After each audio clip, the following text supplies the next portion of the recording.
Mufti first day shoot ನಂದೆ, dubbing ಕೂಡ first ನಾನೇ. ಶಿವಣ್ಣವ್ರ ಮುಂದೆ ತಂದು ಬಿಸಾಕೋ ಅದೊಂದೇ ತುಂಬಾ ಹೆಸರು ಕೊಡ್ತು. ಅಭಿನಯ ಅನ್ನೋದನ್ನ ಈಗ ನಾನ್ ಮಾಡಿದ್ ಬೇರೆ, ಅದು ಮಾಡಿಸಿದ್ದು ಶಿವಣ್ಣವ್ರ ಸೆಟ್ ಅಲ್ಲಿ ಬೇರೆ ಎನರ್ಜಿ ಅದು. ಈಗ ನಾ ಸತತವಾಗಿ ಸಿನಿಮಾಗಳು ಮಾಡ್ಕೊಂಡು ಬಂದೋದಕ್ಕೂ ಶಿವಣ್ಣರೇ ಪ್ರೇರಣೆ. ಸ್ಕೂಲ್ ಮಕ್ಳಿಗೆ ರಜಾ ಇರ್ಬೋದು, ಶಿವಣ್ಣರ ರಜಾ ಇರಲ್ಲ. ಬ್ಯಾಗ್ ಹಾಕೊಂಡು ಸ್ಕೂಲ್ ಮಕ್ಳಿಗಿಂತ ಹೆಚ್ಚಾಗಿ ಹೋಗ್ತಾ ಇರ್ತಾರೆ.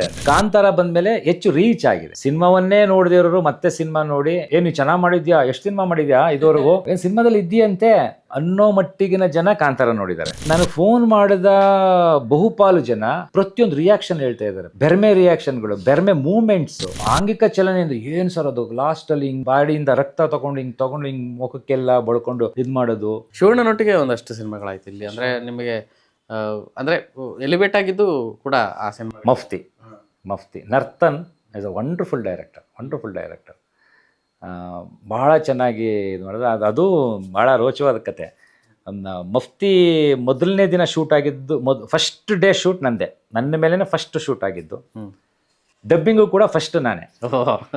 ನಾನು ಮತ್ತು ಬಾಬು ಹಿರಣ್ಯ ಅವರು ಫಸ್ಟ್ ಟೈಮ್ ಅವರು ಮಾಡಿಬಿಟ್ರು, ಆಮೇಲೆ ನಾನು ಮಾಡಿದೆ. ಬಟ್ ಫಸ್ಟ್ ಡೇ ಡಬ್ಬಿಂಗ್ ನಂದೇನೆ. ಮಫ್ತಿಲೂ ಅಷ್ಟೇ ತುಂಬ ನರ್ವಸ್ ಇದ್ದರು ನರತನ್ ಸರ್. ಅವ್ರ ನಿರೀಕ್ಷೆ ಮತ್ತು ಅದು ಅವ್ರ ಕ್ಯಾನ್ವಸ್ ಅದು ವರ್ಕ್ ಮಾಡೋದೇ ಬೇರೆ ಪ್ಯಾಟ್ರನ್. Very brilliant. ನೀವು ಗಮನಿಸ್ಬೇಕು, ಅದೊಂದು ಶಿವಣ್ಣವ್ರ ಮುಂದೆ ತಂದು ಬಿಸಾಕೋ ಅದೊಂದೇ ಪ್ರವೀಣ್ ತುಂಬ ಹೆಸರು ಕೊಡ್ತು ನನಗೆ. ತುಂಬ ಜನ ನೋಡಿದ್ರು ಅದನ್ನು. ಅಂದರೆ ಅಭಿನಯ ಅನ್ನೋದನ್ನು ಈಗ ನಾನು ಮಾಡಿದ್ದು ಬೇರೆ, ಅದು ಮಾಡಿಸಿದ್ದು. ಪ್ರತಿಯೊಬ್ಬರಲ್ಲೂ ಕೂಡ ಎಲ್ಲವೂ ಜೇಡಿ ಮಣ್ಣೆ, ಒಳ್ಳೆ ಮಣ್ಣೆ, ಎಲ್ಲವೂ ಅಂದರೆ ವಿಗ್ರಹಕ್ಕೆ ಯೋಗ್ಯವಾದಂತಹ ಮಣ್ಣು ಮತ್ತು ಕಲ್ಲುಗಳು ಹಾಗೆ ಕಲ್ಲುಗಳೇ. ಅದು ಸರಿಯಾದ ಉಳಿಪೆಟ್ಟು ಕೊಟ್ಟು ವಿಗ್ರಹ ಮಾಡಿ ಇಂಟ್ರಿಕೇಟ್ ಏನು ಮಾಡ್ತಾ ಅದು ಬರ್ತಲ್ಲ. ನಿರ್ದೇಶಕ ಒಬ್ಬ ನಟ ಅವನು ನಾರ್ಮಲಾಗಿ ಹೋಗ್ತಾನೆ.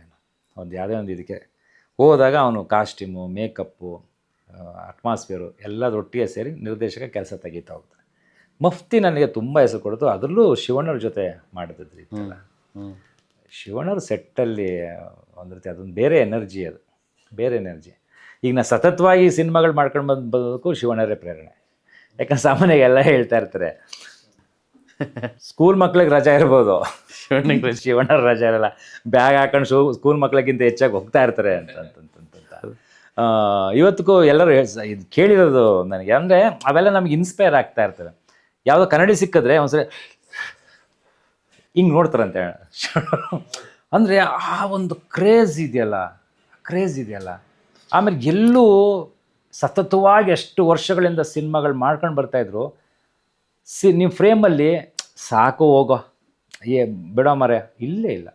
ಎಂಥ ಎನರ್ಜಿ ಪ್ರವೀಣ್, ಫ್ರೇಮಲ್ಲಿ ಅಂಥ ಒಂದು ಎನರ್ಜಿ ಇರ್ತದೆ. ಅಲ್ಲಿ ಯಾವ ಓತ್ಲ ಪಾತ್ಲ ಇಲ್ಲವೇ ಇಲ್ಲ. ಅವೆಲ್ಲ ನಮಗೆ ಇನ್ಸ್ಪಿರೇಷನ್, ಇಂಡಸ್ಟ್ರಿಗೆ ಒಂದು ಇನ್ಸ್ಪಿರೇಷನ್. ಅದು ಆ ನಡೆನೇ ಅದು ಹಂಗಿರ್ಬೇಕು, ಅದೊಂದು ಎನರ್ಜಿ ಅದು. ಹಾಗಾಗಿ ಬೇರೆ ಭಾಷೆಗಳಲ್ಲಿ ಈ ರೀತಿ ಒಂದು ಮಲಯಾಳಮಲ್ಲೂ ಅಷ್ಟೇ. ಮಲಯಾಳಮಲ್ಲಿ ಪೃಥ್ವಿರಾಜರ ಜೊತೆ ಮಾಡಿದೆ ಒಂದು ಮೈ ಹಿಸ್ಟರಿ ಅಂತ. ಪಾರ್ವತಿ ಮೆನನ್ ಅವ್ರ ಫಾದರ್ ಕ್ಯಾರೆಕ್ಟರ್. ಫ್ಲ್ಯಾಶ್ ಬ್ಯಾಕಲ್ಲಿ ಒಂದು ಸಿನಿಮಾ ಶೂಟಿಂಗ್ ಒಳಗಡೆ ಸಿನಿಮಾ ವಿಲನ್ ಬರ್ತೀನಿ ನಾನು. ಅದೊಂದು ಒಳ್ಳೆ ಎಕ್ಸ್ಪೀರಿಯೆನ್ಸ್. ಮೈಸೂರಲ್ಲೇ ಆಯಿತು, ಗೌರ್ಮೆಂಟ್ ಗೆಸ್ಟ್ ಹೌಸಲ್ಲಿ. ಅದು ಭಾಳ ಎಕ್ಸ್ಪೀರಿಯೆನ್ಸು. ನನ್ನ ಫೇವ್ರೇಟ್ ಆ್ಯಕ್ಟ್ರೆಸ್ ಪಾರ್ವತಿ ಮೆನನ್. ಅವ್ರ ಜೊತೆ ನಾನು ಅವ್ರ ತಂದೆ ಪಾತ್ರ ಮಾಡಿದ್ದು ಇಷ್ಟ ಆಯಿತು. ತುಂಬ ಒಳ್ಳೆ ಹೆಸರು ಆಯ್ತು ಅನ್ಸುತ್ತೆ ಸಿನಿಮಾದು. ಚೆನ್ನಾಗಿ ಮಾಡ್ತು. ರೋಶಿನಿ ದಿನಕರನ್ ಅಂದ್ಬಿಟ್ಟು ಅವರು ನಮ್ಮ ಮಡಿಕೇರಿಯವರೇ. ಹೌದೌದು, ಡೈರೆಕ್ಟ್ರು, ಫ್ರೆಂಡೇ, ನಮಗೆ ಗೊತ್ತಿರೋರೇ. ಈಗ ಹಲಗಲಿಗೆ ಕಾಸ್ಟ್ಯೂಮ್ ಡಿಸೈನರ್. ಹೌದೌದು, ಹಲಗಲಿ ಸಿನಿಮಾಕ್ಕೆ is very intelligent. Mysuru Manasa Gangotri ಅವರು ಓದಿದ್ದಂತೆ. ಅದೊಂದು ಪ್ಲಸ್ ಪಾಯಿಂಟ್ ಆಯಿತು. ತುಂಬ ಒಳ್ಳೆ ಸಿನಿಮಾ ಅದು.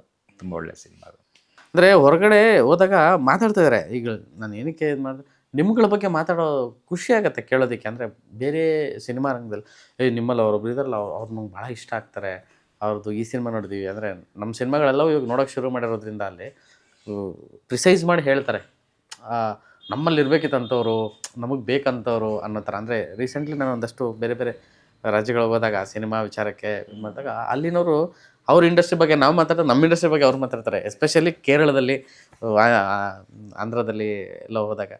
ಸೊ ಅದು ಕೇಳೋದಕ್ಕೆ ಖುಷಿ ಆಗುತ್ತೆ. ಆಮೇಲೆ ನೀವುಗಳೆಲ್ಲ ಒಂಥರ ಇವತ್ತಿನ ಜನ್ರೇಷನ್ಗೆ, ಇವತ್ತಿನ ದಿನಮಾನಕ್ಕೆ ನಮ್ಮ ಇಂಡಸ್ಟ್ರಿಯಲ್ಲಿ ನೀವೆಲ್ಲ ಅಸೆಟ್ಟು. ಆ್ಯಂಡ್ ಈ ಮಾದರಿ ಒಂದು ಮಾದರಿ ಸೆಟ್ ಆಗ್ತಿರೋಂಥ ಹೊತ್ತು. ಸೊ ಹೇಗಿದೆ ಅಂದರೆ ಇಲ್ಲಿಂದ ದಾರಿ ಹೇಗಿದೆ, ಈಗ ಬೇರೆ ಏನು ನಡೀತಾ ಇದೆ? ನಡೀತಾ ಇದೆ. ಅದೇ ಅವಕಾಶಗಳಿಗೇನು ನನಗೆ ಕೊರತೆ ಇರಲಿಲ್ಲ. ಎಲ್ಲರ ಪ್ರೀತಿ, ವಿಶ್ವಾಸ, ನಂಬಿಕೆ ನನ್ನ ಮೇಲೆ ತುಂಬ ಅದೊಂದು ಇದೆ. ಒಂದು ರೀತಿ ತಾಯಿ ರೀತಿ ನನ್ನನ್ನು ಎಲ್ಲರೂ ಪೊರಿತಾ ಇದ್ದಾರೆ. ಈ ಕಾಂತಾರ ಬಂದಮೇಲೆ ಹೆಚ್ಚು ರೀಚ್ ಆಗಿದೆ. ಅಂದರೆ ಜನಗಳು ತುಂಬ ನೋಡಿದ್ದಾರೆ. ಸಿನಿಮಾವನ್ನೇ ನೋಡಿದಿರೋರು ಮತ್ತೆ ಸಿನಿಮಾ ನೋಡಿ ಏನು ಚೆನ್ನಾಗಿ ಮಾಡಿದ್ಯಾ, ಎಷ್ಟು ಸಿನಿಮಾ ಮಾಡಿದ್ಯಾ ಇದುವರೆಗೂ, ಏನು ಸಿನಿಮಾದಲ್ಲಿ ಇದೆಯಂತೆ ಅನ್ನೋ ಮಟ್ಟಿಗಿನ ಜನ ಕಾಂತಾರ ನೋಡಿದ್ದಾರೆ. ಸುಮಾರು 14 ನನ್ನ ಅಣ್ಣನೇ, ನಾನು ನಾಟಕ ಕರ್ಕೊಂಡು ಹೋಗ್ತೀನಿ, ನಮ್ಮ ಅಣ್ಣನೇ ನೋಡಿ ಸುಮಾರು ಒಂದು 20-25 ವರ್ಷ ಆಗಿದೆ ಆ ಸಿನಿಮಾ ನೋಡಿ, ಥಿಯೇಟ್ರಿಗೆ ಹೋಗಿ.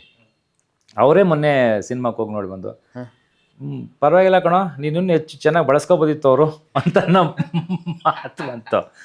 ಆಮೇಲೆ ಅವನು ಟಿಕೆಟ್ ಬುಕ್ ಮಾಡಿದ್ದು ನಮ್ಮ ಮಗನೇ ಬುಕ್ ಮಾಡಿದ್ದ, ನಮ್ಮ ಅಣ್ಣನ ಮಗನೇ. ಅಂತೂ ಒಂದೊಳ್ಳೆ ಸಿನಿಮಾಗೆ ಟಿಕೆಟ್ ಬುಕ್ ಮಾಡಿದ್ದೆ ಬಿಡು ನನಗೆ ಅಂತ ಅವನಿಗೂ ಟಾರಿಫ್ ಕೊಟ್ಟು. ಅಂದರೆ ಈ ರೀತಿ ಸಿನಿಮಾವನ್ನೇ ನೋಡದೇ ಇರೋರು ಸಿನಿಮಾ ನೋಡಿಸಿದಂಥ ಸಿನಿಮಾ ಕಾಂತಾರ KGF. ಅದರಲ್ಲಿ ಬಗ್ಗೆ ಹೆಮ್ಮೆ ಇದೆ. ಸೊ ಅದ್ರ ಮುಖಾಂತರ ನನ್ನನ್ನು ನೋಡಿದ್ದಾರೆ, ತುಂಬ ಜನ ನೋಡಿದ್ದಾರೆ. ಆಮೇಲೆ ಎಷ್ಟೋ ವರ್ಷಗಳು ನನ್ನ ಜೊತೆ ಕಾಂಟ್ಯಾಕ್ಟಲ್ಲಿ ಇಲ್ಲದಿದ್ದವರು ಫೋನ್ ನಂಬರ್ ಯಾರ್ಯಾರ ಹತ್ರ ತಗೊಂಡು ಫೋನ್ ಮಾಡಿ ಚೆನ್ನಾಗಿ ಮಾಡಿದ್ದೀರಾ, ನೀವು ಚೆನ್ನಾಗಿ ಮಾಡಿದ್ದೀರಾ ಅಂತ. ಕೆಲವೊಂದು ತೆಲುಗು ಇದರಿಂದನೂ ಅದು ವಾಯ್ಸ್ ಮೆಸೇಜೆಲ್ಲ ಕಳಿಸಿದ್ರೆ ನಾನು ಅದು ನಮ್ಮ ಟೀಮ್ಗೆಲ್ಲ, ಕಾಂತಾರ ಟೀಮ್ಗೆಲ್ಲ ಕಳಿಸಿದ್ದೀನಿ. ಅಂದರೆ ಕೊನೆಯಲ್ಲಿ ಅವರು ಬೆರ್ಮೆ ಬಾವಿಗೋಗಿ ಮತ್ತೆ ಹೋಗೋ ಸಂದರ್ಭದಲ್ಲಿ ಬೇರೆದೆಲ್ಲ ಒಂದು ರಿಯಾಕ್ಷನ್, ನಿಮ್ಮದು ಬೇರೆ ವಿಶೇಷವಾದ ರಿಯಾಕ್ಷನ್ ಇದೆ. ಅದು ಯಾವ ಮಟ್ಟಿಗೆ ಅವ್ರು ಗುರುತಿಸಿದ್ರೋ ನನಗಂತೂ ಗೊತ್ತಾಗಲಿಲ್ಲ ಪ್ರವೀಣ್. ಅಂದರೆ ಅಷ್ಟು ನಾನು ಹೇಳ್ತಿರೋದು, ನೀವು ಆ ನೋಟ ಮಗನ್ನ, ಅಂದರೆ ಇಷ್ಟು ಚಿಕ್ಕಂದ ಸಾಕಿದಂಥ ಮಗನ ಕಳ್ಕೊಳ್ತಾ ಇರೋದು ಒಂದು ಕಡೆ ಆದರೆ, ಇನ್ನೊಂದು ಕಡೆ ಅವನು ದೈವನೋ ಮಗನೋ ಯಾವ ರೀತಿ ಒಪ್ಕೊಳ್ಬೇಕು, ಏನೋ ಆಗ್ಬಿಡ್ತಾ ಇದೆಯಲ್ಲ ಅನ್ನೋ ಇದು ರಿಯಾಕ್ಷನ್ ನಿಮ್ಮದು ತುಂಬ ಚೆನ್ನಾಗಿದೆ ಅಂತ. ನೋಡಿ, ಆ ಸಿನಿಮಾ ನೀವು ನೋಡಿದಿರಿ, ನಾನು ನೋಡಿದ್ದೀನಿ, ತುಂಬ ಜನ ನೋಡಿದ್ದಾರೆ.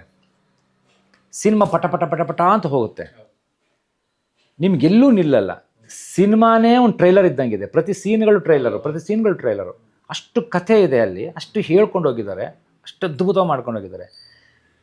ಈಗ ನಾವು ಸಿನಿಮಾದಲ್ಲಿ ಇದ್ದು ಸಿನಿಮಾದವರೇ ಆಗಿ ಕೂಡ ತುಂಬ ಫೋಕಸ್ ಆಗಿ ಗುರ್ಸೋಕ್ಕೆ ಆಗಲ್ಲ, ಕೆಲವೊಂದನ್ನು ಗ್ರಹಿಸಲ್ಲ. ಹೌದು, ಗುರ್ಸೋಕ್ಕಾಗಲ್ಲ, ಗ್ರಹಿಸೋಕ್ಕೂ ಆಗ್ತಾ ಇಲ್ಲ ನಮಗೆ ಮೊದಲನೇ ಸಾರಿಗೆ.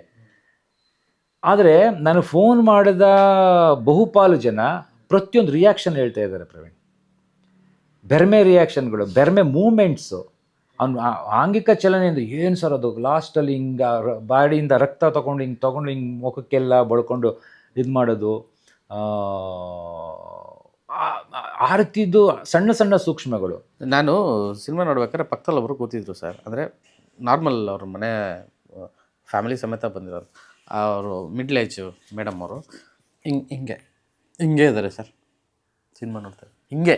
ಅಂದರೆ ನಾನು ಯೋಚನೆ ಮಾಡಿದ್ದೆ, ಅಲ್ಲ ಈಗ ನಾವು ಯೂಶಲಿ ಜರ್ನಲಿಸ್ಟ್ಗಳೆಲ್ಲ ಅಂದರೆ ಹಿಂಗೆ ಬೆರಗು ಗಣ್ಣುಗಳಿಂದ ಏನು ಮಾಡಿದ್ದಾರೆ, ಎಲ್ಲಿ ತಪ್ಪು ಹುಡ್ಕೋದು, ಈ ಥರದ್ದೆಲ್ಲ ನೋಡೋ ಅಂಥದ್ದು ಒಂದು ಇದಿದೆ. ಬಟ್ ಒಬ್ಬ ಸಾಮಾನ್ಯ ಪ್ರೇಕ್ಷಕರು ಎಷ್ಟು ಏಕಾಗ್ರತೆಯಿಂದ ಪಿಕ್ಚರ್ ನೋಡ್ತಿದ್ದಾರೆ, ಎಷ್ಟು ಇನ್ವಾಲ್ವ್ ಆಗಿದ್ದಾರೆ. ಮೇ ಬಿ ಹಂಗೆ ನೋಡಿ ನಿಮಗೆ. ಹೌದು ಸರ್, ನಮಗೆ ಸಾಮಾನ್ಯವಾಗಿ ನಾವು ಸಿನಿಮಾಗಳು ನೋಡಿ ನಾವು ಪಾಸ್ ಆಗ್ತಾ ಇರ್ತೀವಿ. ಬಟ್ ಅವ್ರ ಗ್ರಹಿಕೆ ನೋಡಿ, ಮತ್ತು ಅವ್ರ ಇಂಟ್ರೆಸ್ಟ್ ನೋಡಿ. ಎಕ್ಸಾಕ್ಟ್ಲಿ, ನಾವು ರೀಡ್ ಆಗ್ಬಿಟ್ಟಿರ್ತೀವಿ, ತಲೆಯಲ್ಲಿ ಕೂತ್ಬಿಟ್ಟಿರ್ತದೆ ನಮ್ಗೆ ಇದು ಹಿಂಗೆ ಅಂತಂತ. ಹಾಗಾಗಿ ಅದನ್ನು ನಾವು ಗುರ್ಸಕ್ಕೆ ಹೋಗಲ್ಲ. ಈ ಕನ್ನಡ ಓದ್ಕೊಂಡು ಹೋಗ್ಬಿಡ್ತೀವಿ. ಬಹುಪಾಲು ಜನ ಸುಮ್ಮನೆ ಓದ್ಕೊಂಡು ಹೋಗ್ಬಿಡ್ತಾರೆ. ಏನದಂತಾರೆ, ಏನಿದೆ, ಕೆಲವರು ಓದ್ತಾರೆ, ಅದು ಓದ್ತಾನೆ ಇರ್ತಾರೆ, ನೋಡ್ತಾನೆ ಇರ್ತಾರೆ. ಅಂಥ ಇದರಲ್ಲಿ ಅಲ್ಲೊಂದು ಇದು ಬರ್ತದೆ, ರಾಣಿ ಬಂದು ಮುಂದೆ ಕೂತು ಬನ್ನಿ ನಮ್ಮ ಇದಕ್ಕೆ ಆಗೋಗಿದೆ ತಪ್ಪು ಅಂದಾಗ, ಯಾರು ತಪ್ಪು ಮಾಡಿರೋದು, ಓಡೋದವರು ಇದು ಓಡೋಕೆ ಆಗದೆ ಇಲ್ಲೇ ಉಳ್ಕೊಂಡವರು ಅಂತ ಅಂದ್ಬಿಟ್ಟು ನನ್ನ ಕಡೆ ಹಿಂಗೆ ನೋಡ್ತಾರೆ ಅವರು. ಅದು ನನ್ನೂ ಪಾಯಿಂಟ್ ಮಾಡಿರ್ತಾರೆ, ಅವ್ರ ತಂದೆನೂ ಪಾಯಿಂಟ್ ಮಾಡಿರ್ತಾರೆ. ಆಗ ಅವ್ರು ಒಂದ್ಸರಿ ನೋಡಿದಾಗ ಹಿಂಗೇನೋ ಇದೆ ಸರ್.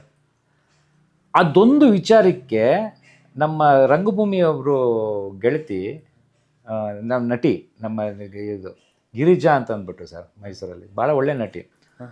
ಅವಳು ಎಷ್ಟೊತ್ತು ಮಾತಾಡೋದು ಗೊತ್ತಾ, ಅದೊಂದು ಮಾಮ ಅಂತ ನನ್ನ ಕರೀತಾಳೆ, ಬಲ ಮಾಮ ಅಕ್ಕ.